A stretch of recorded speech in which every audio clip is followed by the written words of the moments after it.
होना। नंबर 3, हाथ पांव में नमी का अनुभव, कोहनी के नीचे, कान के पीछे या घुटने के नीचे इस नस का सूजना। नंबर 4, हाथों या पांव की उंगलियों का मुड़ जाना या विकृत हो जाना।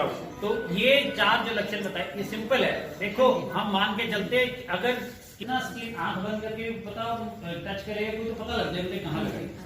तो यही एक मुख्य लक्षण है कि लॉस ऑफ सेंसेशन अगर कहीं हो रही है, लेकिन आपको कहीं भी कोई ऐसा व्यक्ति मिलता है जिसको इससे मिलते जुलते भी लक्षण है, हम तो ये क्योंकि आपको पता है कि आपके पास कुष्ठ रोगी मिलने के चांस बहुत कम है। तो अगर हम सारी स्किन को कहीं कुष्ठ रोग ना हो। अब ये बाकी लक्षण जो है झंझनाहट होना और उसके तीसरा क्या था, तो परमानेंट उसकी डिसफिगरमेंट हो जाएगी। हमने देखा ना कुष्ठ रोगियों की उंगलियां कट जाती हैं और मुड़ जाती हैं, वो नहीं काम करती, वो नहीं हम चाहते किसी के साथ।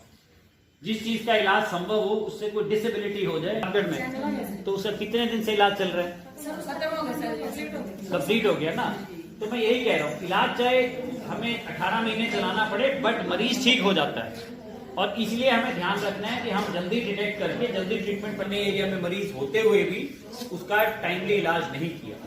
यही हमारा मुख्य उद्देश्य है कि हम, और अच्छा जो लास्ट बात हमने शपथ में भी बताई है कि हमने, देखो हम हमेशा कहते हैं किसी को कुष्ठ रोग होता है तो देखो हमें बीमारी से घृणा करनी है, जो बीमार है उससे घृणा नहीं करनी।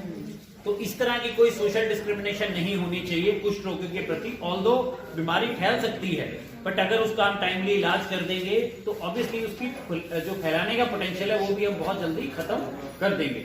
तो कुछ लक्षण आपको बता दिए, आगे भी पढ़ के बताओ। याद रखें, यदि समय पर इसका उपचार न किया जाए तो यह एक व्यक्ति से दूसरे व्यक्ति को फैल सकता है। कुष्ठ रोग दवाइयों से घर पर इलाज लेकर ही पूर्णतः ठीक हो सकता है। अपनी त्वचा की जांच करें, कोई भी धब्बा कुष्ठ रोग हो सकता है, चिकित्सक से संपर्क करें। हमने एमआर कैंपेन के दौरान एक पैम्फलेट दिया था जिसके अंदर बच्चे के पहले पेज पे टीके थे, उसके बाद उसमें कैलेंडर था इस साल का, फिर उसको था ना वो संभाल के रखना है अपने पास, क्योंकि उसके अंदर बहुत सारी बीमारियों के बचाने के लक्षण है। जैसे हम पोलियो की बात करेंगे, पोलियो की, मीजल्स की, डिप्थीरिया की, सबके लक्षण उसमें हमने लिख रखे हैं ताकि अगर आप भूल भी जाओ तो उसको पढ़ के आपको उसी समय याद आ जाए। ऐसा ही पैम्फलेट आपके पास ये रहेगा जिसको आपने ना केवल अपना पढ़ना है, जहां भी आप मीटिंग करते हो लोगों को इसके बारे में बताना है ताकि आपके क्षेत्र में सबको पता रहे कि अगर कहीं कोई ऐसा लक्षण वाला व्यक्ति है तो इमीडिएटली आपको कांटेक्ट करे और आपके थ्रू, एएनएम के थ्रू हमारे पास हॉस्पिटल में आके अपना ट्रीटमेंट करवा ले। पढ़ो। इसमें जो है एमटीटीपी कुष्ठ रोग को पूर्णतः ठीक करती है। ये हमारे ट्रीटमेंट के बारे में है कि इसमें हमारे पास मल्टी ड्रग रेजिस्टेंस और पॉसिबिलिटी ट्रीटमेंट होते हैं। वो एज से काफी हद तक खत्म कर चुके हैं और वो कॉम्प्लिकेटेड प्रॉब्लम नहीं। यह दवाई जो है शरीर में विकृति नहीं आने देती। पीपी कुष्ठ एमटीटी 6 माह तक यह दवाई दी जाती है।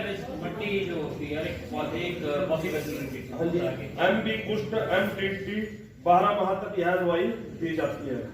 इसके रोग के लक्षण दिखाई देने पर तुरंत प्राथमिक स्वास्थ्य केंद्र अथवा जिला अस्पताल करनाल के कुष्ठ रोग विभाग में संपर्क करें और मुफ्त में इलाज करवाएं। आपने केवल यहाँ इंजरी तक संपर्क करना है, हमारे डॉक्टर यहाँ से उसको अगर रेफर करना होगा आपने अपनी एएनएम को बताना है।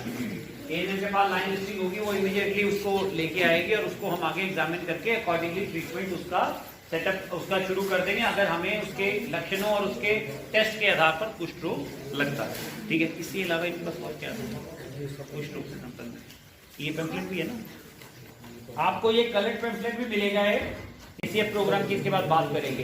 तो आप कोशिश करो कि जो भी आपके पास ऐसा आईएलसी मटेरियल आता है हर आशा के पास, वो कम से कम अपनी सब सेंटर पर, आंगनबाड़ी पे या कहीं भी प्रोमिनेंट जगह, चाहे कोई वृद्धाश्रम हो चाहे कम्युनिटी सेंटर हो, ऐसे पोस्टर बैनर गांव में जरूर होने चाहिए ताकि जो भी पढ़े लिखे लोग हैं या जो जिनको दिखता भी है, क्योंकि इसमें फोटो भी है, उससे जो हम हेल्थ का मैसेज कन्वे करना चाहते हैं वो जरूर कन्वे हो जाए। इसको किसी को हैंड आउट घर पे आज हमने अपनी सभी एएनएम्स को, जो हमारी फील्ड वर्कर्स हैं, हमारे मेल वर्कर्स, हमारी आशा वर्कर्स, उन सबको यहाँ इंद्री सीएचसी में बुलाकर हमारे कई सारे महत्वपूर्ण प्रोग्राम हैं जो अगले हफ्ते में हम शुरू कर रहे हैं, जिसमें सबसे पहले तो पोलियो का प्रोग्राम हम इस संडे को 3 दिन के लिए प्रोग्राम करेंगे।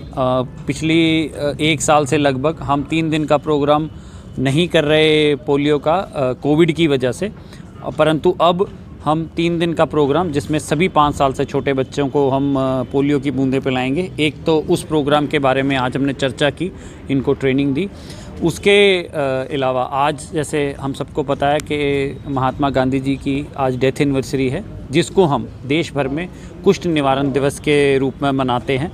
तो इस प्रोग्राम के अंतर्गत भी हम आज सब ने, हमारे जितने हेल्थ वर्कर्स हैं CHC के, इन्होंने यहाँ पर आज कुष्ठ मुक्त भारत को बनाने के लिए जो भी हम कार्रवाई कर सकते हैं उसके लिए सबने शपथ ली है।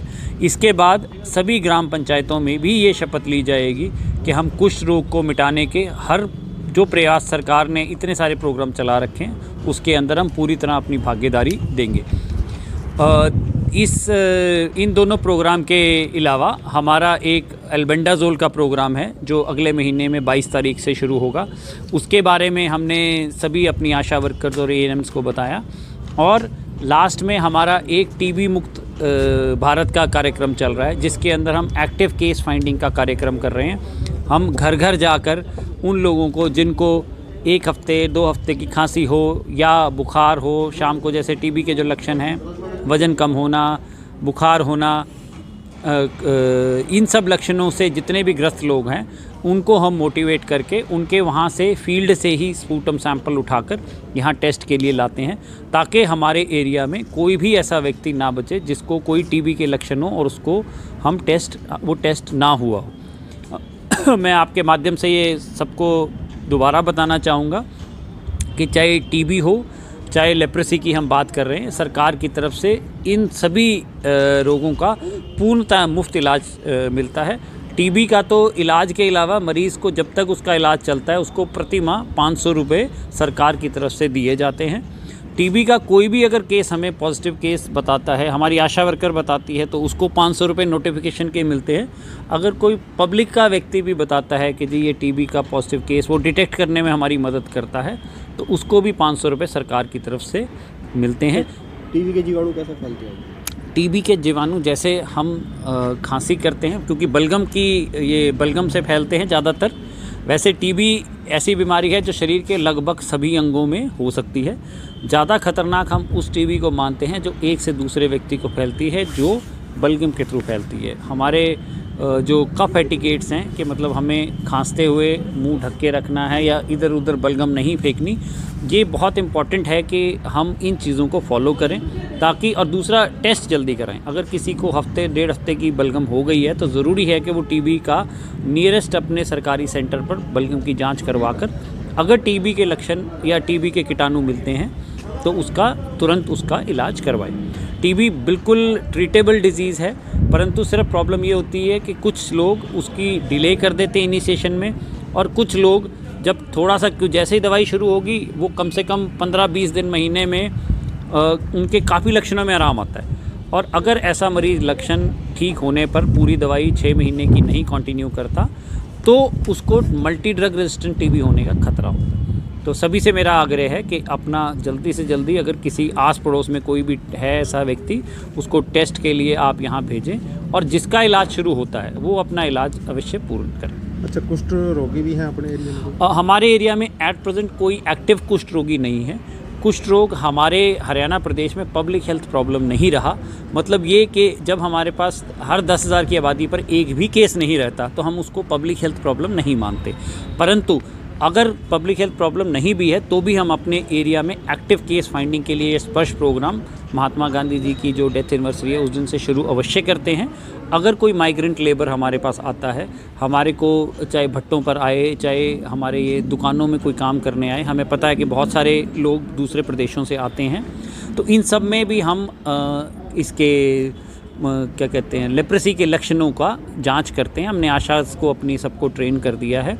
वो मरीज़ों को यहाँ भेजेंगे जहाँ हमारे डॉक्टर अकॉर्डिंगली उनके लक्षणों को टेस्ट के लिए करनाल भेज के, अगर कोई निकल आता है ऐसा केस, उसका भी पूर्णतः मुफ्त इलाज सरकारी अस्पताल यहाँ इंद्रीव से उपलब्ध हो जाएगा। तो उसका पता कैसे लगता है भैया कुष्ठ रोगी है? कुष्ठ रोग के देखो मुख्य लक्षण यही है कि आपका कोई भी ऐसा त्वचा पे वो एरिया बन जाता है जो सेंसिटिव नहीं रहे टच को। हम जैसे हमें पता है कि हमारी स्किन बहुत सेंसिटिव है, हम हल्का सा भी कुछ टच करते हैं तो वहाँ पे उसको महसूस होता है हमारे को। परंतु कुष्ठ रोग में कुछ ऐसे पैच बन जाते हैं जिनके ऊपर जब हम टच करते हैं तो वहाँ पे कोई सेंसेशन नहीं आती। ऐसे ये इनिशियल लक्षण है। इसके अलावा हमारी जो नर्व्स है उनके अंदर झंझनाहट होना, कान के पीछे या और जगह झंझनाहट होती है तो भी वो कुष्ठ रोग के लक्षण हैं। अनफॉर्चुनेटली अगर इस बीमारी का इनिशियल स्टेजेस पे ट्रीटमेंट ना किया जाए तो ये परमानेंट डिफॉर्मिटी में लैंड अप कर जाता है, यानी उंगलियां कट जाती हैं, उनकी टोटल हाथ जो हैं बिल्कुल वो हाथ पाँव की उंगलियां काफ़ी ज़्यादा डिफॉर्म हो जाती हैं। इस स्टेज से हम नहीं चाहते कि हमारा कोई भी मरीज़ उस स्टेज पर पहुंचे, उससे पहले ही डिटेक्ट हो जाए। कुष्ठ रोग की भी यही समस्या है कि वो क्लोज स्पेसेस में साथ में रहने से फैल सकता है, तो इसका इलाज इसीलिए ज़रूरी है ताकि मरीज़ खुद भी सुरक्षित रहे और उसके आसपास रहने वाले भी सभी सुरक्षित रहें।